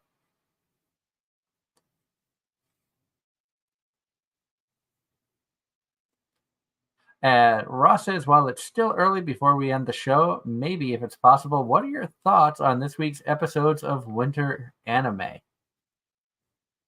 Have you Um, watched anything? Me, yes, yes. Heroes Party starting to get interesting. I don't know if you're caught up. I have it queued up to watch. I didn't catch any of the shows from yesterday, so I'm behind on that. I was gonna actually watch that after the show. Fluffy I wa- Paradise. I gotta wait till I can sit down with my wife and watch that. We did catch up on the latest English dub of Free Run, and I'm caught up on the Japanese side of Free Run. I was doing Hokkaido Gals before the show. I'm caught up on The Wrong Way to Use Healing Magic, Dangers in My Heart season 2, of course, because my favorite show this season. Yep. I'm catching up on Chain Soldier. I'm going to start gushing over Magical Girls at some point. Let's see what else. I don't know if you want to do that. Actually, no, you might like it. I'm at the point If now I if I've could, watched enough of it that I'm probably just going to continue it, even though some of it I find disturbing. yeah, yes, Ross, I agree. I think she got her priorities a little jacked. Now Um, I have started Hokkaido Girls, but I'm watching it in English because of Michaela Krantz coming back to voice acting, and I wanted to see what they did. who is she? You know, Who is she playing again? the main female. Fuyuki. Yeah, the one that he So the, meets the like right at the the bus stop. the blonde hair. Yeah, so and I have Uh, to ask because I know you're watching it in Japanese. Do they have a weird accent in the Japanese? Because in the English dub, everybody in Hokkaido sounds like they're from Minnesota. yes, they do have it in a sense. It's kind of hard to distinguish, but in the subs, they phrase stuff like I don't know. Up north, y'all say you all, I guess, while down here we say y'all. That's like Yep. different kinds of dialect like that. They'll spell it out in the sub, and we can generally recognize that it's slanged for whatever region they're in. And John Knight in the chat says today is Ryan Colt Levy's birthday. The voice of Denji in Chainsaw Man, Rudy Soul in My Hero Academia, World Heroes Mission, and Yamata in Yashahime. So happy birthday, Ryan! Um, And I I can was agree. I was gonna say spoiled today's episode for Doug. Never mind. Yeah, because the English dub is a couple is like a couple episodes behind. So I've only seen I think 3 episodes.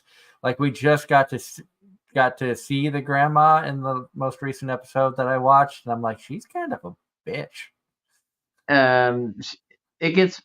She gets worse. That's all I gotta say. Not really a spoiler, but she's your typical old school traditional grandma that basically, that how in Japanese culture, like it always seems like the grandmas are the ones that run the family ultimately.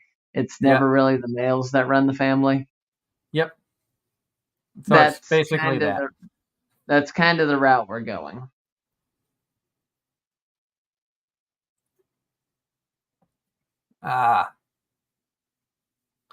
I mean, it's been interesting thus far. it at first in the English dub, I was like, I don't know how I feel about the accent of. I don't know why the director decided to go this route on the accent of the main character. And then when everybody sounded like that, I'm like, it wasn't just her; it was everyone. Okay, this is gonna take a little bit of getting used to. Mm-hmm. Yeah, because it's Minnesota, you know. Oh Yeah, my I God, mean, no. you're a city guy coming to the country. Of course, things are going to be sounding different.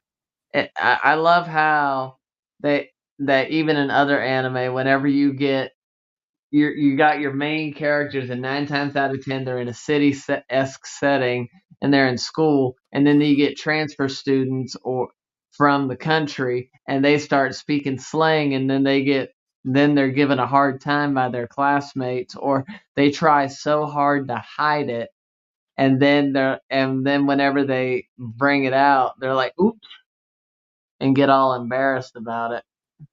I will say, even though I know that you're not primarily a dub watcher, Darren, you have to watch like the first episode in English just to hear what I'm talking about.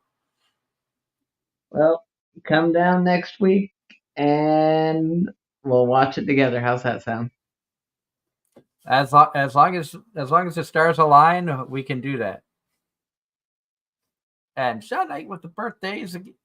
Saying yesterday was Nazi Tarsha's birthday, voice of Bondman's commander and Snoops in Spy Family. He did additional voices for Show by Rock, Masha Myresh.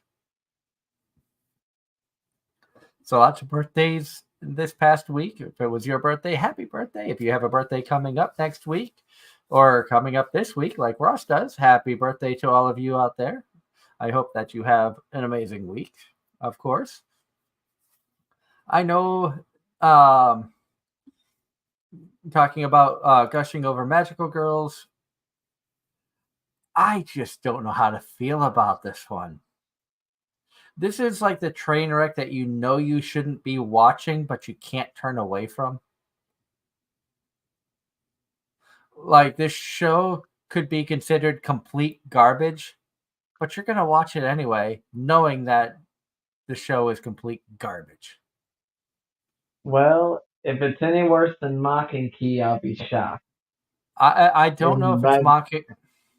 and by that I mean season 2. Season 1 had something going, and season 2 just ruined it.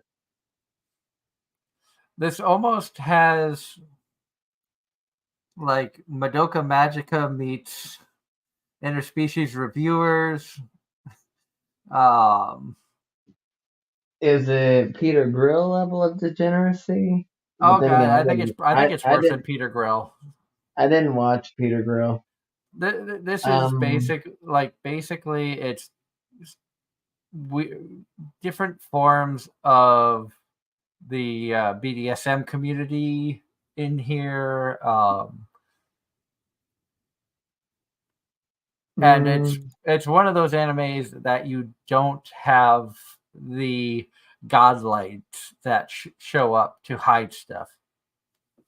oh, so an actual uncensored show for the first time in several years. Let's see. Yeah, I think the last one was World's End Harem. well, even World's End Harem, I think, had some. I mean, I think Oh it no, I did, think but I'm thinking of a different one.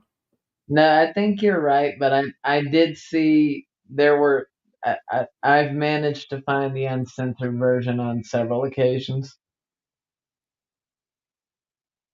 And Ross in the chat says, Darren, the Nurse Aki boyfriend episode and cat episode was fire in season 2. Tell me I'm wrong. You're wrong, cause way too big and no. Look, plain and simple, that whole season 2 was pointless. Season 1 had somewhat of a story going, and season 2 was just pointless fan service. Oh, Like, isn't that what it was supposed to be? Just fan service? no.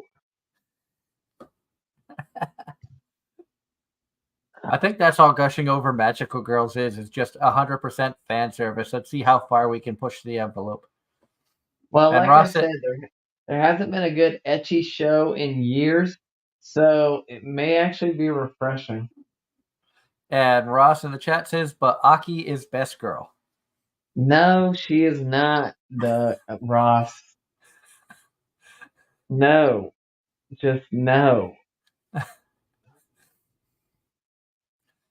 But once you start gushing over Magical Girls, well, we can discuss who you think is best girl. I have no idea who I like in this. I don't know if I consider any of them best girls. They're Okay, all out there. I can give you a little bit of the personality on that one, but no, Ross.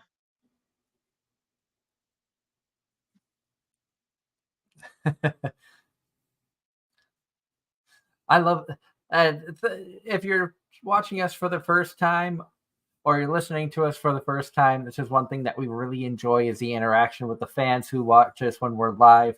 If you haven't seen a live show or haven't been able to make a live show, subscribe to us on YouTube. Hit the like button on the videos. Let YouTube know that you're enjoying our show. Help us keep pushing to get closer and closer to the 300 subscriber mark.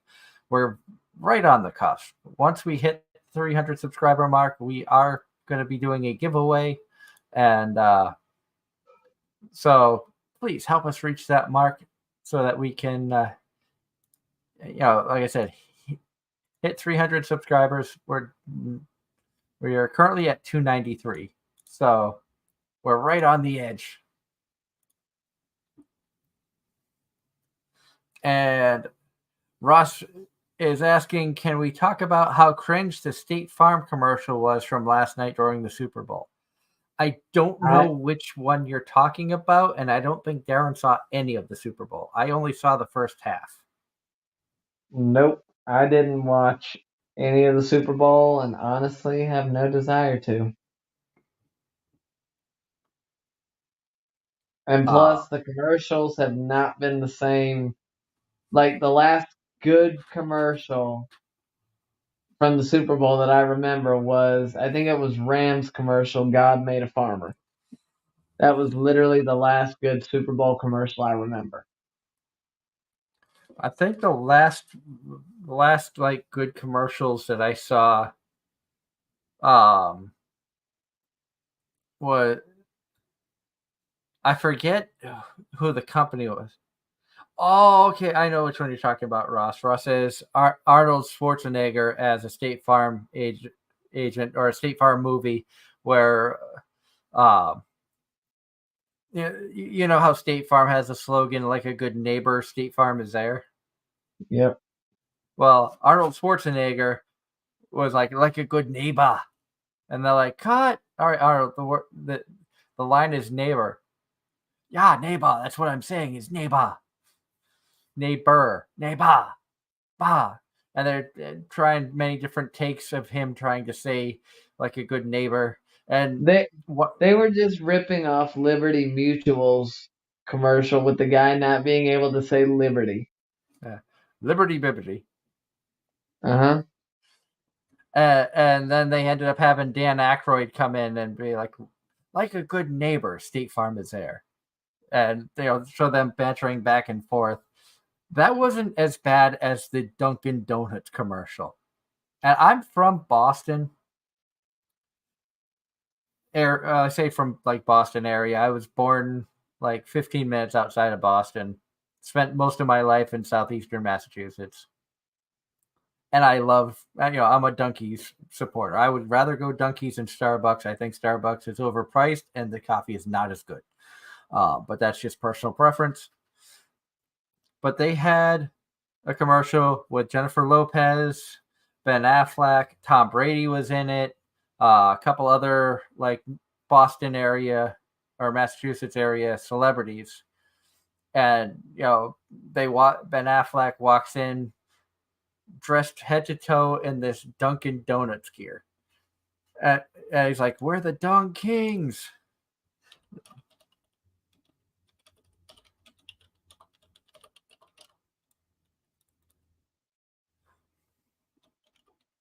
Let me see if I can find a picture.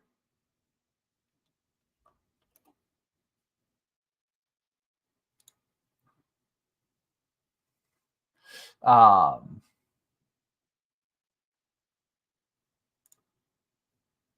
yeah, let me pull this up, and Darren, you can see how ridiculous this was. And mind you, they started rapping.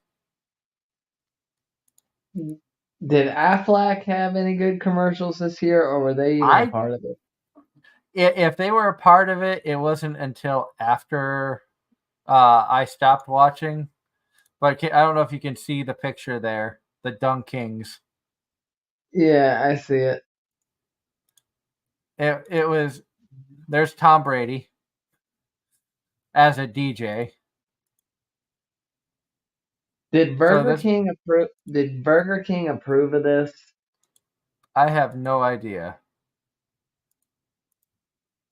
But that was basically the commercial. I'm like, oh my god, yeah, Tom Brady, Matt Damon, Ben Affleck.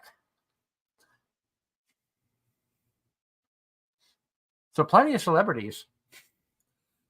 Absolutely stupid. Yes, yes, Ross, that was Ben Affleck.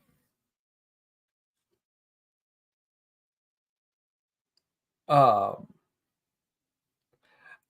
didn't. Ross, I don't know why they had that commercial. I don't know. It did not make Dunkin' Donuts look good at all.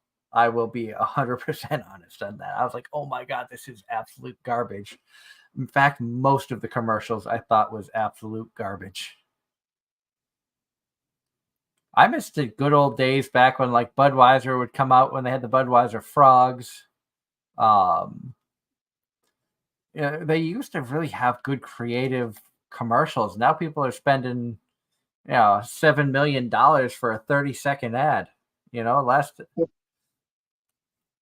Oh, I, there was one company that used one of our local figures in their ad. Did you see the Blanton's Air commercial? maybe not. Like I was kind of paying attention to the game. Also, I was, wait. I had a stretch where the phone rang for me to get the call of when to be ready to take the train. I took a shower during some of the Super Bowl because it was kind of boring in the first half. Hey, Matt. Apparently, from what I heard, because Mhm. the Super Bowl was also being broadcast on Nickelodeon by SpongeBob and Patrick, I guess the Nickelodeon broadcast was more Way entertaining better. than the normal. I heard that too. I kind of wished I'd watched that. I may have to see if I can find highlights of the um, Nickelodeon broadcast, and who knows, that might be the way to watch the Super Bowl in the future.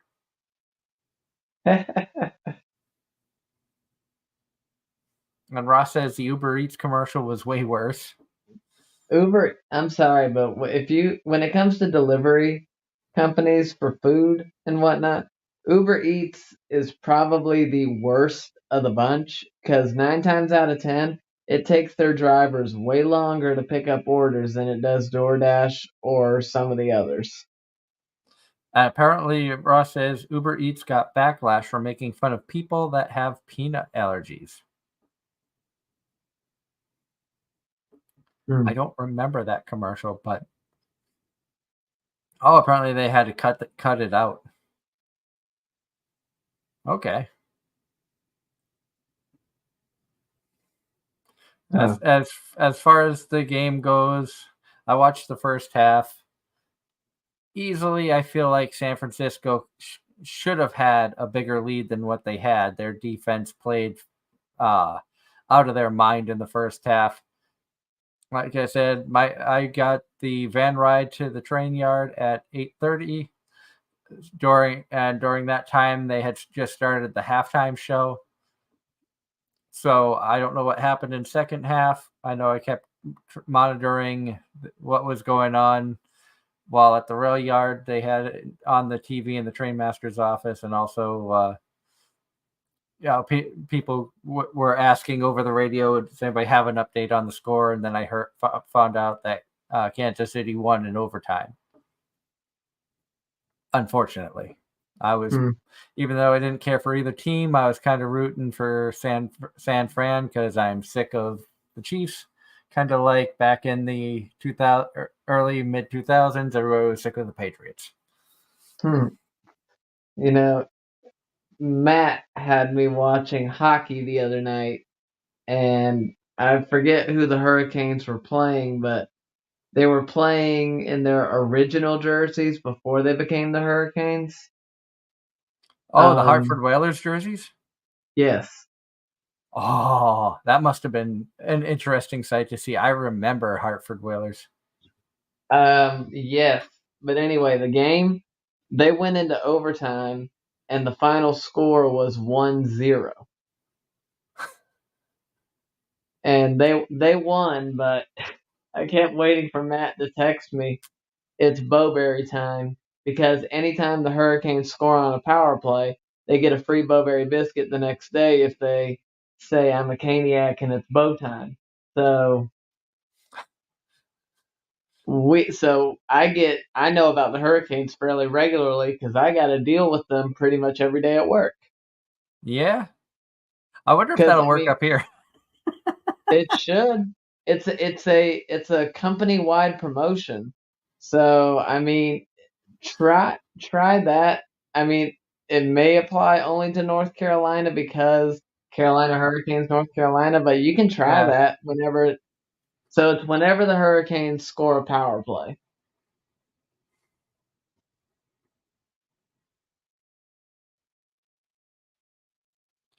And Ross talking about one of the commercials, and the whole commercial is about people forgetting things. For example, they had a bit about Jennifer Aniston forgetting David Schwimmer was her coworker for 10 years on Friends, but she doesn't remember him. Yeah, I said there really haven't been good commercials, and personally, I don't think there's been that great a halftime show in years. Nope. I think the best halftime show that I can remember, like the last really good one, I think was Black Eyed Peas. And a lot of people didn't like that one. I saw a clip earlier from the halftime show from 1994, and it was Clint Black, Tanya Tucker, Travis Tritt, and the Judds. Oh wow, yeah, they don't. They used to have like Aerosmith, Rolling Stones, a lot of good. And now the people that bring it on, I'm like, I don't even know who these people are. Like I knew Usher, but I've heard of Usher, but I don't really listen to his music. Mm-hmm. But on that note, it is just about 10 o'clock. I want to thank Ben Santos once again for joining us tonight. It was great catching up with him. It's been years since the last time we talked. I'm so happy that cosplayconventioncenter.com is coming back. Like we mentioned before, if you have conventions in your area that you would like him to add, go to their website, cosplayconventioncenter.com. Click Submit a Con, and send him the information with the name, and if you have it, website of the convention, so he can make sure everything's legitimate and add them to the site. Of course, if you're looking for conventions in your area, check out the site. Very friendly, very interactive. If you're a vendor, an artist, somebody who goes to these events in order to promote yourself or sell products, he does have a vendor tab where you can sign up as a vendor, and he does promotions for the people who come on as vendors as well. And as he mentioned before, if you're going to be at a certain convention, he will have your information associated with that convention's link. That way people, if they're looking for you, know where to find you at what events. Great interactive. And as he said, newly added recently, you can go and see prices of hotels around the area of the convention, so you can book your hotel right from the website. How cool is that? I and John Knight asking, did you watch the Super Bowl? Darren did not. I watched the first half and then had to work. So unfortunately, we are out of time. So until next week, I don't know if I'll be around Sunday, but Darren and Angela, I think, will be. So stay tuned till next week when we have more Anime-Zing Radio right here on Facebook, YouTube, and Twitch. Until then, have an awesome week. Stay safe out there, everybody, and we'll see you again for more Anime-Zing Radio right here on Facebook, YouTube, and Twitch. Have a good night.